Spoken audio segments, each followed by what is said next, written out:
આજથી 2 દિવસ પહેલા હું અમદાવાદ ન્યૂઝ રૂમ ચેનલમાં એક ઇન્ટરવ્યુ આપવા ગઈ હતી. મારી સાથે જે ઘટના બની છેલ્લા 2 મહિનાની અંદર 4 મહિનાની અંદર બધી જ વાત મેં મારી ત્યાં જણાવી. એ વિડીયો ગઈકાલે રાતે 8 વાગે એ લોકોએ લાઈવ કરેલો છે. એ પછી વિડીયો મેં આખો જોયો. એમાં પ્રદીપ ભાખર એવું કહે છે કે મેં આમને જોયા પણ નથી અને હું આમને ઓળખતા પણ નથી. તો પ્રદીપ ભાખર, તું મને ઓળખે છે કે નહીં, તે મને જોઈ છે કે નહીં, એ વસ્તુનું પ્રૂફ મારી પાસે છે. આ વિડીયોના લાસ્ટમાં એ બધા જ એવિડન્સ સાથે તમે બધા જોઈ શકશો કે પ્રદીપ ભાખર મને ઓળખે છે કે નથી ઓળખતો. જો તું મને ન ઓળખતો હોય તો ગીર પેલેસ રિસોર્ટમાં તું મારી સાથે શું કરતો હતો? એ પછી પણ ના ઓળખતો હોય તો બગસરા તારી ઓફિસમાં અમે લોકો ત્યાં શું કરતા હતા? જો હજી ના ઓળખતો હોય તો તારી અને મારી વોટ્સઅપ ચેટના સ્ક્રીનશોટ મીડિયા સુધી કેવી રીતે પહોંચે?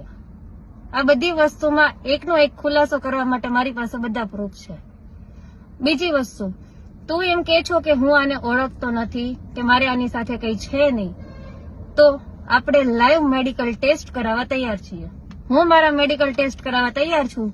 તું પણ આવી જા તારા મેડિકલ ટેસ્ટ કરાવવા. ખબર પડી જશે કે તું મને ઓળખે છે કે નથી ઓળખતો. પ્લસ બીજી વસ્તુ, મારા પતિનો વિડીયો અત્યારે વાયરલ થઈ રહ્યો છે, જેમાં એ મારા વિરુદ્ધમાં, મારા ફેમિલીના વિરુદ્ધમાં બધા એવિડન્સ આપીને બોલે છે કે આ ટોટલી વસ્તુ ખોટી છે, આ લોકો સાચા છે, મારી વાઈફ ખોટી છે.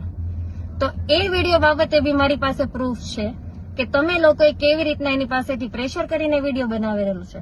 જો એમાં બી મને ડાઉટ લાગશે, એમાં બી મને એમ લાગશે કે મારો ઘરવાળો એ તમારા લોકોની સાથે છે, એણે આ બધું જાણી જોઈને કરેલું છે, તો ટોટલી એક્શન એની ઉપર પણ હું લઈશ.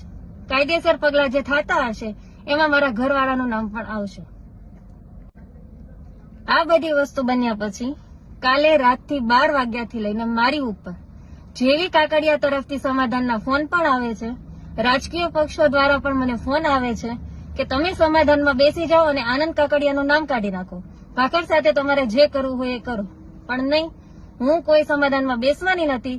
હું જેમ 2 મહિના જેલની સજા કાપીને આવી છું એમ જ મારે આ લોકો જેલના સળિયા પાછળ જોઈએ. મને એટલો વિશ્વાસ છે ન્યાયતંત્ર ઉપર કે મને મારો ન્યાય મળશે. રાજ્યના મુખ્યમંત્રી સુધી મારો આ વિડીયો પહોંચે એવી હું આશા રાખું છું અને મારે જરૂર પડશે તો હું સીબીઆઈની મદદ પણ આમાં લઈશ. પોલીસ સ્ટેશનમાં પણ હું આ એફઆઈઆર મારી મૂકવાની છું. જો ત્યાંથી પણ મને સપોર્ટ નહીં મળે તો હું કોર્ટના દરવાજા ખખડાવીશ. હું એટલા બધાને એક જ વિનંતી કરું છું મીડિયા દ્વારા કે મને આ વસ્તુમાં ન્યાય અપાવો, આના કાયદેસર પગલા લ્યો, સાબિતી સાથે બધા સામે આવો. જો હું સાચી હોઉં તો મને ન્યાય મળવો જોઈએ, પ્રદીપ ભાખર સાચો